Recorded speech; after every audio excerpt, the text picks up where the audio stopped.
Hello friends, எல்லா வீக்கெண்டும் நம்ம கன்சிஸ்டண்டா ஒரு வீடியோ அப்லோட் பண்ணிட்டு இருக்கிறோம். அந்த வகையில் இன்னைக்கு பார்க்க போற வீடியோல நம்ம ஹீரோவோட ஒய்ஃபை ஃபியூச்சர்ல கொன்னதுனால ஃபியூச்சர்ல இருக்கிற ஹீரோ பாஸ்ட்டுக்கு வந்து சின்ன வயசுல இருக்கிற வில்லனை போட்டு தள்ளி இது எல்லாத்தையும் மாத்திடலான்னு பாக்குறான். பட் இதை தெரிஞ்சுக்கிட்ட பிரசன்ட்ல இருக்கிற ஹீரோ தன்னைத்தானே எதிர்த்து இதை எல்லாத்தையும் மாத்த ட்ரை பண்ணானா இல்லையா அப்படிங்கிற ஒரு கதையை ட்விஸ்ட் அண்ட் டென்ஸோட சூப்பரா சொல்லி இருக்கிறது தான் 2012 அமெரிக்கன் சயின்ஸ் ஃபிக்ஷன் மூவியா ரிலீஸ் ஆன லூப்பர். சப்ஸ்கிரைப் பண்ணாதவங்க இங்கிலீஷ் சேனலை சப்ஸ்கிரைப் பண்ணிட்டு பாருங்க.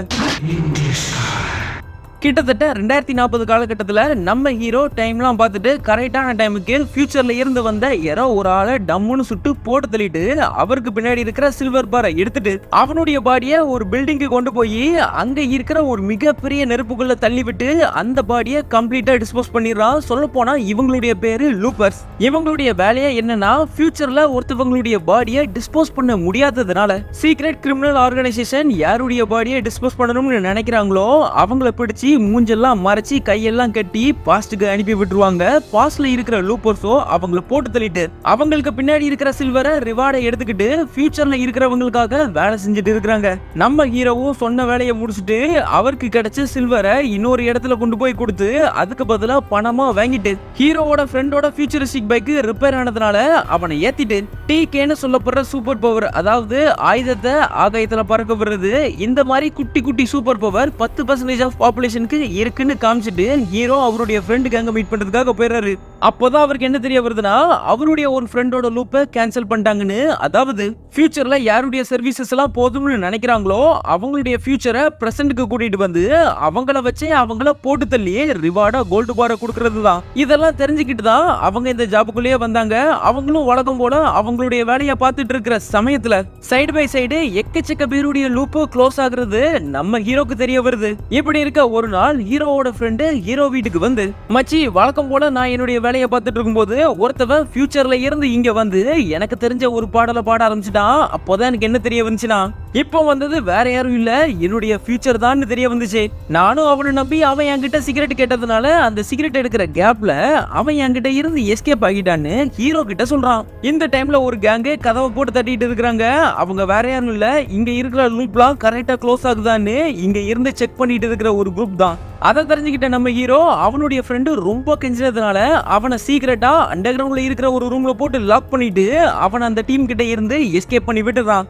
இதுக்கப்புறம் அடுத்த நாள் காலையில இந்த டீமை லீட் பண்ற ஃபியூச்சர்ல இருந்து வந்த ஒருத்தவனை மீட் பண்றதுக்காக ஹீரோ போகும்போது லூப்பர்ஸ்க்குலாம் வேலை கொடுக்குறவன், நீ ஒழுங்கா மரியாதையா உன் ஃப்ரெண்ட் இருக்கிற இடத்த சொல்லிடு, இல்லன்னா நீ கலெக்ட் பண்ணி வச்சிருக்கிற மொத்த சில்வர்ல பாதி மட்டும் எங்களுக்கு கொடுத்துருன்னு சொல்றான். இதை கேட்ட நம்ம ஹீரோ வேற வழியே இல்லாம அவன் ஃப்ரெண்ட் இருக்கிற இடத்த சொல்ல ஃபியூச்சர்ல இருந்து வந்த ஃப்ரெண்டோ அங்க இருந்து எப்படியாவது தப்பிச்சு ஓடிடலான்னு பார்க்கும்போது அவனுடைய கையில இன்னும் 15 நிமிஷத்துல ஒயர் சீட்டுக்கு வான்னு எழுதி இருக்கிறத பார்த்து ரொம்பவே ஷாக் ஆகுறான். அது மட்டும் இல்லாம அவனுடைய விரல் ஒண்ணா காணாம போயிட்டு இருக்குன்னு நோட் பண்ணி விறுவிறுன்னு அந்த அட்ரஸ்க்கு போய் சேரலான்னு பாக்குறான். பட் அதுக்குள்ள அவனுடைய காலையே துண்டா கட் பண்ணி விட்டுறாங்க. இதெல்லாம் மீறி அந்த அட்ரஸ்க்கு போகும்போது இங்க இருக்கிற ஹெட்டுக்கு கீழே வேலை பார்க்குற ஒருத்தவன் கன்னை யூஸ் பண்ணி அவனை போட்டு தள்ளிட்டு தரத்தன்னு உள்ளுக்கு இழுத்துட்டு போகும்போது இங்க இருக்கிற ஹீரோவோட ஃப்ரெண்டை பிடிச்சி ஆபரேஷன் பண்ணி கொண்டுட்டு இருக்கிறத ஓரமா காமிக்கிறாங்க. ஹீரோவோ இதை நினைச்சு ரொம்பவே ஃபீல் பண்ணது மட்டும் இல்லாம அவன் மறைச்சு வச்சிருந்த சில்வர்ல அவனுடைய ஃப்ரெண்டோட ரத்தக்கரை இருக்கிறத நோட் பண்ணி இன்னும் கில்ட்டியா உணர்றான்.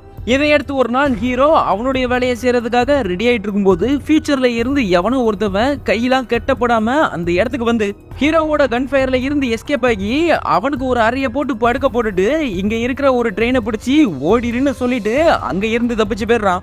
அப்போதான் நம்ம ஹீரோக்கு என்ன தெரிய வருதுன்னா அவனுடைய ஃபியூச்சரை தான் ஃபியூச்சர்ல இருந்து இங்க அனுப்பி விட்டுருக்காங்க. பட் அவன்கிட்ட இருந்து எஸ்கேப் ஆயிட்டான்னு அவனும் மயக்கத்துல இருந்து எதிர்த்து ஹெட்டு கிட்ட இருந்து வந்த காலை அட்டன் பண்ணாம போனெல்லாம் உடைச்சிட்டு அவனுடைய வீட்டுக்கு போய் செக் பண்ணிட்டு இருக்கும்போது ஹெட்டோட ஆட்கள்லாம் அங்க வந்து அவனுடைய சில்வரை எடுக்க ஆரம்பிச்சிட்டாங்க. இதை பார்த்து டென்ஷனான நம்ம ஹீரோ அவன் கூட சண்டை போட்டு அங்க இருக்கிற அண்டர் கிரவுண்ட் ரூம்குள்ளேயே போட்டு அவனை லாக் பண்ணிட்டு அங்க இருந்து தப்பிச்சு ஓடலான்னு நினைக்கும் போது ஹெட்டோட ஒரு ஆள் மேல நின்னுக்கிட்டு சும்மா கண்ணா பின்னான்னு சுட்டதுல ஹீரோ ஸ்லிப் ஆகி மேல இருந்து கீழே விழுந்து ஸ்பாட்லயே சாகுற மாதிரி காமிக்கிறாங்க. இவர் உண்மைக்குமே இறந்து மறுபடியும் பிறந்து இந்த சிச்சுவேஷன் வரைக்கும் வந்திருக்கிறாரா இல்ல இதெல்லாம் நினைச்சு பாக்குறாரா அப்படிங்கிற ஒரு கன்ஃபியூஷன் நம்ம எல்லாருக்குமே ஏற்படுது. அப்புறம் அப்படியே கட் பண்ணி ஹீரோ ஃபியூச்சர்ல இருந்து வர்ற ஒருத்தவனுக்காக வெயிட் பண்ணிட்டு இருந்தார்ல அதை அப்படியே காமிக்கிறாங்க. அப்போ நம்ம ஹீரோ எதுவும் யோசிக்காம ஃபியூச்சர்ல இருந்து வந்த ஒருத்தவனை போட்டு தள்ளிட்டு அவங்கிட்ட இருக்கிற கோல்ட ரிவார்டை எடுத்துக்கிறாரு.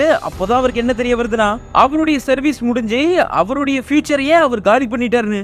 இதுக்கடுத்து அவரு சேர்த்து வச்ச சில்வர்லாம் எடுத்து அதை துட்டா மாத்தி அவருடைய லைஃபை பயங்கரமா என்ஜாய் பண்ண ஆரம்பிக்கிறாரு. அப்படி என்ஜாய் பண்ணதுல கிட்டத்தட்ட 10 வருஷத்துல போதை அது இதுன்னு எல்லாத்துக்குமே அடிமையாகி மொத்த காசையும் இழந்ததுனால வேற வழியே இல்லாம பணத்துக்காக ஹிட்மேன் ஆகுறாரு. அதாவது யாரெல்லாம் போட்டு தள்ளணும்னு அவருக்கு இன்ஃபர்மேஷன் வருதோ அவங்கள போய் போட்டு தள்ளுறது தான் இவருடைய வேலையே. அப்புறம் கிட்டத்தட்ட 23 வருஷம் கழிச்சு ஒரு பொண்ணை மீட் பண்ணி கல்யாணம் பண்ணி நல்லாவே குடும்பம் நடத்த ஆரம்பிக்கிறாரு. இப்படியே கிட்டத்தட்ட 30 வருஷம் போயிருச்சு. அப்போ ஒரு நாள் அவருடைய கையில ஏதோ ஒண்ணு எழுதி இருக்கிறத பார்த்துட்டு இருக்கும்போது ஒரு டீம் கன் பாயிண்ட்ல அங்க என்ட்ரி கொடுத்து அவரை வளைச்சி பிடிச்சி அங்க இருந்து கூட்டிட்டு போய் அவருடைய சர்வீஸை முடிச்சு வைக்கிறதுக்காக இங்க இருந்து பாஸ்டுக்கு அனுப்பிவிட்டு அவருடைய கதையை முடிச்சிடலாம்னு நினைக்கிறாங்க. இது தெரிஞ்சுக்கிட்ட நம்ம ஹீரோ சும்மா இருப்பாரா? அவங்கள போட்டு பொழந்து தள்ளிட்டு அங்க இருக்கிற மிஷினை யூஸ் பண்ணி தைரியமா பாஸ்டுக்கு போய் பாஸ்ட்ல இருக்கிற ஹீரோ சுடுறதுக்குள்ள அவங்கிட்ட இருந்து எஸ்கேப் ஆகி அவனுக்கு ஒரு அறைய போட்டு படுக்க போட்டுட்டு அங்க இருந்து தப்பிச்சு ஓடிடுறாரு.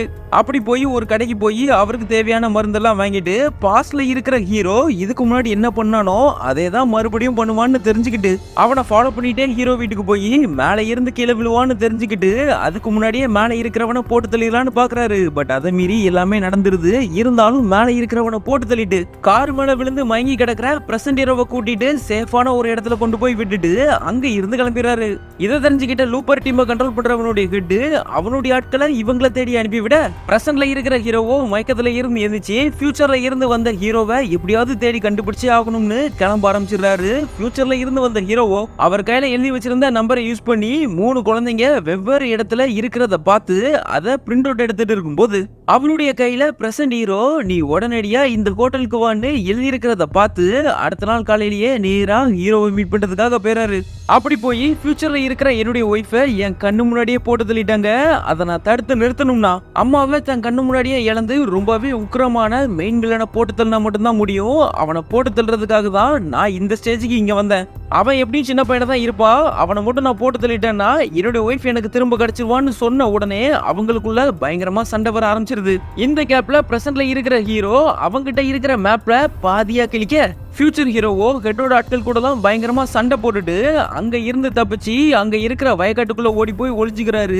நம்ம ஹீரோவோ நம்ம இவங்க கிட்டயும் மாட்டிடக்கூடாதுன்னு அங்க இருக்கிற ஒரு பைக்கை எடுத்துட்டு சர்சன்னு அவங்க கிட்ட இருந்து எஸ்கேப் ஆகி வண்டியை வயல்வெளிக்குள்ள விட்டு டக்குன்னு கீழே குதிச்சு மேப்ல இருக்கிற வீட்டை நோக்கி போக ஆரம்பிச்சிடறாரு. இதே சமயத்துல நம்ம ஹீரோயினை காமிக்கிறாங்க. அவங்க வீட்டு வேலையெல்லாம் செஞ்சு முடிச்சுட்டு வயல்வெளியில ஏதோ சவுண்ட் கேக்குதுன்னு நேரா ஒரு கண்ணை எடுத்துட்டு வெளியில வந்து மவனை இதுக்கு முன்னாடி நான் 3 பேரை கொலை பண்ணிருக்கேன், இதுக்கப்புறமும் நீ இங்க வந்தன்னா உன்னை கொல்றதுக்கும் நான் தயங்க மாட்டேன்னு ஹீரோவை பார்த்து சொல்லிட்டு அங்க இருந்து கிளம்பிடுறாங்க. ஹெட்டோ அவனுக்கு கீழே வேலை பார்க்கறவன் ஹீரோவை மிஸ் பண்ணதுனால அவனை பனிஷ்மெண்ட் பண்றதுக்காக அவன் கையை உடைச்சு விட ஹீரோயினோ அன்னைக்கு நைட்டு அவ வீட்டை நோக்கி யாரோ வராங்கன்னு தெரிஞ்சுக்கிட்டு அவனை நோக்கி சுடலான்னு பாக்குறா. அதை தெரிஞ்சுக்கிட்ட நம்ம ஹீரோவும் களத்துல இறங்கி அவளுக்கு சப்போர்ட் பண்ணலான்னு பாக்குறாரு. பட் அது வேற யாரும் இல்ல, சாதாரண ஒரு பெக்கர் தான். அவன் பார்த்து அங்க இருந்து பயந்து ஓடின உடனே ஹீரோ ரொம்பவே டயர்டா இருக்கிறதுனால ஹீரோயினோட பையன் அதை நோட் பண்ணி அவன் குடிக்கிறதுக்காக தண்ணியெல்லாம் கொண்டு வந்து கொடுக்குறான். ஃபியூச்சர் ஹீரோவோ ஒரு சண்டை அப்போ அவனோட ஒய்ஃபை பார்த்தேன்னு நினைச்சு ஃபீல் பண்ணிட்டு மேப்ல இருக்கிற ஒரு குழந்தையோட அட்ரஸ் நோக்கி கிளம்ப ஆரம்பிக்கிறான். அப்புறம் அடுத்த நாள் காலையில பிரசன்ட் ஹீரோ இன்ச்சு பார்க்கும்போது அவனுடைய கையெல்லாம் கட்டப்பட்டு இருக்குது. அதை நோட் பண்ண ஹீரோயின் அவங்கிட்ட சாவியை கொடுத்து திறந்து விட்டு உடனடியா நீங்க இருந்து கிளம்புன்னு சொன்னதுக்கு அதெல்லாம் முடியாதுன்னு சொல்லி அந்த மேப் அவகிட்ட கொடுத்த உடனே அவன் அந்த மேப்ல இருக்கிற நம்பர் எல்லாம் பார்த்து எதுவும் யோசிக்காம ராக் சால்ட் யூஸ் பண்ணி டம்முன்னு நம்ம ஹீரோவை சுட்டுறா. இதனால ஃபியூச்சர் ஹீரோக்கு குட்டியா தழும்பெல்லாம் ஏற்படுது. பிரசன்ட் ஹீரோவோ நடந்த விஷயம் எல்லாத்தையும் அவகிட்ட சொல்லி சரி சரி இந்த நம்பர் என்னன்னு கேட்ட உடனே இது என்னுடைய பையனோட பர்த் டேட், இது அவன் பிறந்த ஹாஸ்பிட்டலோட கோடுன்னு சொன்ன கொஞ்ச நேரத்திலேயே நம்ம ஹீரோக்கு என்ன புரிய வருதுன்னா ஃபியூச்சர் ஹீரோ மேப்ல 3 குழந்தைங்களோட அட்ரஸை நோட் பண்ணிட்டு அவங்கள யாரோ ஒரு ஆள் தான் வில்லன்னு நினைச்சுக்கிட்டு அவங்க எல்லாரையும் வரிசையா போட்டு தள்ள போறான்னு தெரிய வருது. இந்த கேப்ல ஃபியூச்சர் ஹீரோ அவன் மார்க் பண்ண இடத்துக்கு போய் அங்க இருக்கிற ஒரு சின்ன பையனை கருணையே காட்டாம கொலை பண்ணிட்டு தனியா வந்து ரொம்பவே வருத்தப்பட ஆரம்பிக்கிறான். ஹீரோயினோ அவளுடைய பையன் கிட்ட நீ ஹீரோ கூட எல்லாம் பழக கூடாதுன்னு சொல்லி சொல்லி வளர்க்க பாக்குறா. இருந்தாலும் அன்னைக்கு நைட்டே அவன் நம்ம ஹீரோவை உள்ளுக்கு கூட்டிட்டு வந்து ஒரு பட்டன் அமுக்குனா ஃப்ராக் கத்துற மாதிரி ஒரு கம்யூனிகேஷன் டிவைஸை செஞ்சதை அவங்கிட்ட காமிச்சது மட்டும் இல்லாம என்னுடைய அம்மா நான் செஞ்ச தப்புனால என் கண்ணு முன்னாடியே இறந்துட்டாங்க, இப்போ இருக்கிற ஹீரோயினோ என்னுடைய உண்மையான அம்மாவே கிடையாதுன்னு ஒரு குண்டை தூக்கி போடுறான். இதே சமயத்துல ஹெட்டோட ஆட்கள்லாம் ஃபியூச்சர் ஹீரோவை தேடி எப்படியாவது கண்டுபிடிச்சலான்னு பாக்குறாங்க. பட் யாராலையுமே முடிய மாட்டேங்குது. பிரசன்ட் ஹீரோவோ நேரா ஹீரோயின் கிட்ட போய் உனக்கு ஏதாவது பிரச்சனை வந்துச்சுன்னா இந்த ஃப்ராக் அமைக்கி சிக்னல் கொடுன்னு அதை அவகிட்ட கொடுத்துட்டு, உன்னுடைய பையனுக்கு உண்மையான அம்மா நீ இல்லைன்னு நான் கேள்விப்பட்டேன், இதுக்கு நீ என்ன சொல்ல போறன்னு கேட்டா, என்னுடைய சிஸ்டர் தான் என்னுடைய பையனை வளர்த்தா, அதுல இருந்தே அவ தான் அவளுடைய உண்மையான அம்மான்னு நினைச்சிட்டு இருக்கிறான்னு சொல்லிட்டு சின்ன பையன் கூட விளையாடும்போது இடையில அவங்களுக்குள்ள ஒரு வாக்குவாதம் ஏற்பட்டதுனால ஹீரோயின் பயந்து போய் குடுகுடுன்னு ஓடி ஒரு ஸ்டீல் ரூம்குள்ள போய் ஒளிஞ்சுக்கிறா. அப்படி ஒளிஞ்சுக்கிட்ட கொஞ்ச நேரம் கழிச்சு மறுபடியும் வந்து அவளுடைய பையனை சமாதானப்படுத்திட்டு இருக்கும்போது யாரோ ஒரு ஆள் கதவை தட்டுற சவுண்ட் கேட்டு கதவை திறந்தா ஒரு போலீஸ் ஆபீசர் விறுவிறுன்னு உள்ளுக்கு வந்து ஹீரோவோட பிரசன்ட் ஃபியூச்சர் போட்டோவை அவகிட்ட காமிச்சு இவங்களை நீ பாத்தியான்னு அவகிட்ட விசாரிக்க ஆரம்பிச்சிடறாரு. இதை நோட் பண்ண சின்ன பையன் விறுவிறுன்னு உள்ளுக்கு போய் அந்த போலீஸ் ஆபீசருடைய கவனத்தை தசை திருப்பி ஒளிஞ்சிருக்கிற ஹீரோவை கூட்டிட்டு ஒரு அண்டர் கிரவுண்ட் பிளேஸ்க்கு வந்து போலீஸ் ஆபீசர் அங்க இருந்து கிளம்புன உடனே சேஃபா எல்லாரும் வெளில வந்துடுறாங்க. இதே சமயத்துல ஃபியூச்சர் ஹீரோ மேப்ல இருக்கிற இன்னொரு அட்ரஸ்க்கு போய் அங்க இருக்கிற ஒரு குழந்தைய நோட்டமிட்டு இருக்கிறான். இதை ஹெட்டோட ஆட்கள்லாம் சிசிடிவி கேமரா மூலியமா பார்த்துட்டு அவனை பிடிக்கிறதுக்காக போக நம்ம பிரசன்ட் ஹீரோவோ பெட்ல எல்லாம் தூங்கிட்டு காலையில எந்திரிச்சு கீழே வரும்போது போலீஸ் ஆபீசர் ஹீரோயினை கன் பாயிண்ட்ல நிப்பாட்டி வச்சிருக்கிறத பார்த்து ரொம்பவே ஷாக் ஆகுறான். அந்த நேரம் பார்த்து குட்டி பையன் அங்க வந்து எதிர்பார்த்த விதமா ஸ்லிப் ஆகி கீழே விழ போனதுல நம்ம ஹீரோயின் உஷாராகி குடுகுடுன்னு ஓடி ஹீரோயினை பிடிச்சி வெளியில இழுத்துட்டு போயிடுறா.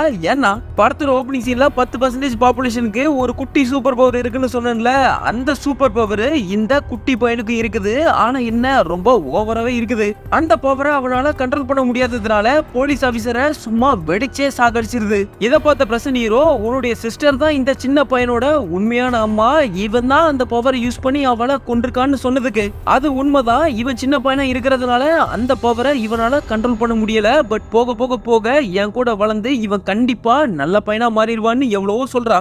அதை கேட்ட நம்ம ஹீரோ மனசு மாறி அந்த சின்ன பையனை போய் மீட் பண்ணி லைட்டா ஆறுதல் படுத்திட்டு நம்ம இங்க தான் இருக்கிறோம்னு எல்லாருக்கும் தெரிய வந்திருக்கோம். ஸோ அதுக்குள்ள நம்ம இங்க இருந்து எப்படியாவது தப்பிச்சு போகணும்னு சொல்லி விறுவிறுன்னு அங்க இருந்து கிளம்ப ஆரம்பிக்கிறாங்க. இதே டைம்ல ஃபியூச்சர் ஹீரோ அவன் மார்க் பண்ண அட்ரஸ்க்கு போய் அங்க இருக்கிற சின்ன குழந்தைய போட்டு தள்ளிடலான்னு பாக்குறான். பட் சர்ப்ரைஸா ஹெட்டோட ஆட்கள் ஷாட் கன்னை யூஸ் பண்ணி ஃபியூச்சர் ஹீரோவை பிடிச்சிடுறாங்க. ஹெட்டோ போலீஸ் ஆபீசர் மூலியமா பிரசன்ட் ஹீரோ வயல்வெளியில தான் இருக்கிறான்னு தெரிஞ்சுக்கிட்டு அந்த இடத்த நோக்கி கிளம்பலான்னு நினைக்கிறதுக்குள்ள அவனோட அசிஸ்டன்ட் ஃபியூச்சர் ஹீரோவை அந்த இடத்துக்கு கூட்டிட்டு வர ஃபியூச்சர் ஹீரோவை உஷாராகி டக்குன்னு கன்னை எடுத்து அங்க இருக்கிற எல்லாரையும் சும்மா சர மாதிரியா டப டப டபன்னு எல்லாரையும் போட்டு தள்ளிட்டு அவனுடைய சென்சேஷன் மூலியமா அந்த சின்ன பையன் தான் வில்லன்னு தெரிஞ்சுக்கிட்டு இவங்க மார்க் பண்ண இடத்த நோக்கி விறுவிறுன்னு கிளம்ப ஆரம்பிச்சிடறான். ஹெட்டோட அசிஸ்டன்ட்டும் மயக்கத்துல இருந்து எந்திரிச்சு ஹெட்டையே இவன் போட்டு தள்ளிட்டான்னு தெரிஞ்சுக்கிட்டு விறுவிறுன்னு இவனும் அந்த இடத்த நோக்கி போக ஃபியூச்சர்ல இருக்கிற ஹீரோவோ வண்டியை எடுத்துட்டு நேரா பிரசன்ட்ல இருக்கிற ஹீரோவை மீட் பண்ணி ஒரு தங்க கட்டிய போட்டு இந்த தங்கத்தை வச்சு நல்லா வாழு, இதுக்கப்புறமும் உன்னைய தேடி யாரும் வரமாட்டாங்கன்னு சொன்னதுக்கு அவன் யார் பச்சும் கேட்காம டம்மு டம்முன்னு சொல்ல ஆரம்பிச்சான். அப்போ ஹெட்டோட அசிஸ்டன்ட் ஒரு வண்டியை எடுத்துட்டு அங்க வந்து அவனை மோதி கீழே தள்ளி விட்டுட்டு அவன்கிட்ட இருக்கிற கன்னை யூஸ் பண்ணி சுட்டு அவனை போட்டு தள்ளிடலான்னு பாக்குறான். பட் அதுக்குள்ள நம்ம ஹீரோ உஷாராகி கீழே டம் டும் டம்னு சுட்டு புழுதியை உருவாக்கி அவன் அசர கேப்ல அவனை சுட்டு போட்டு தள்ளிட்டு திரும்பி பாக்குறதுக்குள்ள ஃபியூச்சர் ஹீரோ அங்க இருந்து எஸ்கேப் ஆகி கார்ல வந்துட்டு இருக்கிற ஹீரோயினையும் அவளுடைய பையனையும் போட்டு தள்ளிடலான்னு பாக்குறான். பட் அதை பார்த்து அந்த சின்ன பையன் பதட்டத்துல அவன் பவரை யூஸ் பண்ணதுல அந்த வண்டி மல்லாக்கா கவுந்து அங்கேயே கீழே விழுந்துருது. இருந்து வண்டியில இருந்து கீழே இறங்கி அங்க இருந்து தப்பிச்சு ஓடலான்னு பார்க்கும்போது ஃபியூச்சர் ஹீரோ அந்த பையனுடைய வாயிலேயே சுட்டதுனால அவன் பயங்கரமா டென்ஷன் ஆகி அவனுடைய பவர் யூஸ் பண்ணி அங்க இருக்கிற எல்லாரையும் அந்தரத்துல தொங்க விட்டுறான். இருந்தாலும் ஹீரோயின் அந்த சின்ன பையனை சமாதானப்படுத்திட்டு அவன் அங்க இருந்து ஓட சொல்றாங்க. அதை நோட் பண்ண ஃபியூச்சர் ஹீரோவோ டக்குன்னு ஒரு கன்னை எடுத்து அந்த சின்ன பையனை சுட பார்க்கும்போது ஹீரோயின் குறுக்க வர இதை தூரத்துல இருந்து பார்த்த பிரசன்ட் ஹீரோக்கு அப்போதான் அவனுக்கு என்ன புரிய வருதுன்னா ஃபியூச்சர்ல இருந்து வந்த ஹீரோ தெரியாதனமா ஹீரோயினை அந்த சின்ன பையன் கண்ணு முன்னாடியே சுட்டுதா. இதனால அவன் ரொம்பவே வெக்ஸ் ஆகி ஃபியூச்சர்ல ரொம்பவே டேஞ்சரான கிரிமினலா மாறுறான்னு. சோ இதை எல்லாத்தையும் மாத்தணும்னா நம்மளால மட்டும்தான் முடியும்னு தெரிஞ்சுக்கிட்டு தன்னைத்தானே சுட்டு இறந்து ஃபியூச்சரையும் சாகடிச்சிட்டு இந்த லூப்பை அப்படியே க்ளோஸ் பண்ணிடுறான். இதுக்கப்புறம் நம்ம ஹீரோயின் ஃபியூச்சர்ல இருந்து வந்த ஹீரோ கொண்டு வந்த தங்கத்தை எல்லாத்தையும் எடுத்துட்டு அந்த சின்ன பையனை நல்லா வளர்க்குற மாதிரி காமிச்சு இந்த படத்தை சூப்பரா முடிக்கிறாங்க.